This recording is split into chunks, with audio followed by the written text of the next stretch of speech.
Pilar, cuéntanos por favor la importancia que tiene la Ley Marcos de Cambio Climático que se aprobó este año. Bueno, la Ley Marco de Cambio Climático está marcando un hito muy importante de carácter civilizatorio, diría yo, porque es la respuesta a un compromiso internacional que Chile asumió en el Acuerdo de París y en el contexto de la Convención Marco de Naciones Unidas para el Cambio Climático. ¿Qué significa esto? Que estamos pasando una nueva etapa en la que consideramos que el cambio climático debe ser una acción conjunta de toda la sociedad. Esto era muy distinto antes, porque el cambio climático estaba asociado a la tarea del derecho ambiental y a las tareas que tenía el Ministerio de Medio Ambiente en este sentido. Y por lo tanto estaba radicado en un sector del Estado. Y ahora vemos que por primera vez esto es de carácter transversal como una tarea conjunta del Estado en la que además se debe involucrar al sector privado y a la sociedad civil. ¿Y esta ley específicamente considera el tema de la migración climática? No directamente, pero porque se trata de una ley marco. Y como ley marco lo que hace es definir una institucionalidad, instrumentos y un objetivo común. Y este objetivo común no solo es la carbono neutralidad hacia el 2050, sino que también avanzar y profundizar la capacidad de respuesta y de adaptación frente a este fenómeno del cambio climático y también de aumentar la resiliencia en el país. Y en este marco se establece la obligación para los órganos del Estado, sectores, ministerios, gobiernos regionales y municipios de establecer planes de adaptación al cambio climático. Y es en ese contexto y a través de estos instrumentos que efectivamente se pueden establecer medidas concretas, primero para evitar las migraciones climáticas, de manera a mejorar las condiciones de habitabilidad. Porque en definitiva la migración se produce cuando la población no tiene esas condiciones de habitabilidad básicas y tiene que trasladarse a otros lugares.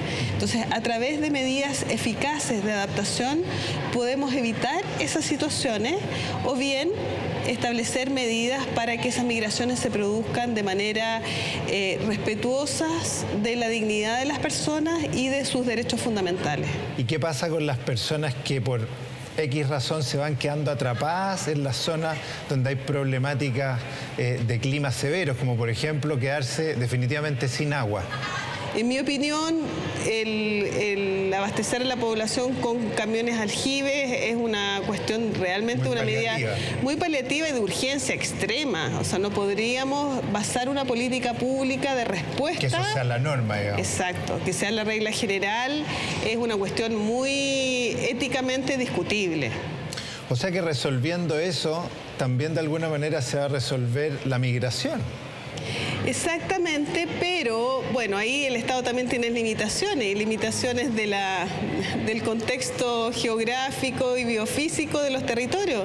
Y pues, si no hay agua definitivamente, ¿cómo el Estado puede garantizar este derecho? Y quizás ahí, efectivamente, incluso se puede promover una migración, pero lo importante es que ésta se realice en condiciones de respeto de los derechos humanos de la población que se traslada de un espacio a otro por efecto de este cambio del clima del cual no son responsables las personas, claro, ¿no? Sí. O al menos no esta generación en los efectos que estamos viendo. Si bien hemos debido aceptar nuestra responsabilidad como seres humanos en el estado actual de nuestro planeta, también aparecen aspectos psicológicos que debemos atender, sobre todo en aquellas personas que sufren en mayor medida los efectos de la crisis medioambiental.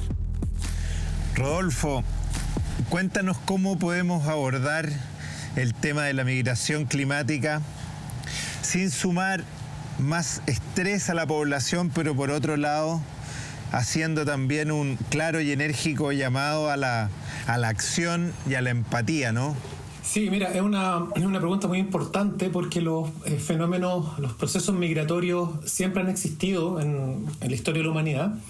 Y el cambio climático aparece como un factor que va a amplificar probablemente este tipo de fenómenos. Yo te diría que para los problemas complejos no hay soluciones simples, ¿no? No hay una fórmula, pero hay algo que es sumamente importante y que es anticiparse a los problemas. En la medida que tú anticipas los problemas y te preparas para ciertas situaciones, puedes tener más herramientas para preparar los lugares que van a recibir esa migración, a las personas que van a recibir a esos migrantes y a los mismos migrantes que por razones determinadas, climáticas o no, estén llegando, digamos, al país. Y eso es algo que todo eso que explicas, es algo que estamos ya haciendo en Chile, ¿se está aplicando? Sí, yo creo que en ese sentido me consta, porque nos han invitado a participar como CR2 a mesas de trabajo organizadas lideradas por ONEMI. La ONEMI tomó un liderazgo muy importante y ha estado trabajando en eso. Rodolfo, ¿cómo podemos reenfocar un poco el miedo y la desesperanza que genera este tema del cambio climático? Bueno, yo te diría que ese es uno de los temas más importantes de nuestro tiempo. Llevamos décadas escuchando hablar de cambio climático, décadas con ultimátums, y yo te diría que en cierto modo ese mensaje catastrófico lamentablemente era necesario, ¿no? En algún momento, como para remecer a las personas y sobre todo a los gobiernos, ¿no? Pero hoy día la preocupación yo diría que está más que instalada, ¿no? Y el problema es que cuando tú insistes en el problema pero no lo acompañas de soluciones que tú mismo puedas implementar, puedes generar un efecto contrario, ¿no? Y que la gente diga, el problema es tan grande y yo no puedo hacer nada. Entonces hay sensibilidades que están cambiando, pero todavía hay mucho más, ¿no?, que necesitamos hacer. Y en esa misma dirección tú planteas algo que me parece muy interesante y que en el fondo también ves en este cambio climático una oportunidad de que generemos una sociedad más justa, una sociedad más equitativa también. Sí, absolutamente. Lo que pasa es que durante mucho tiempo, en los 90, principios de los 2000, el cambio climático era un problema científico.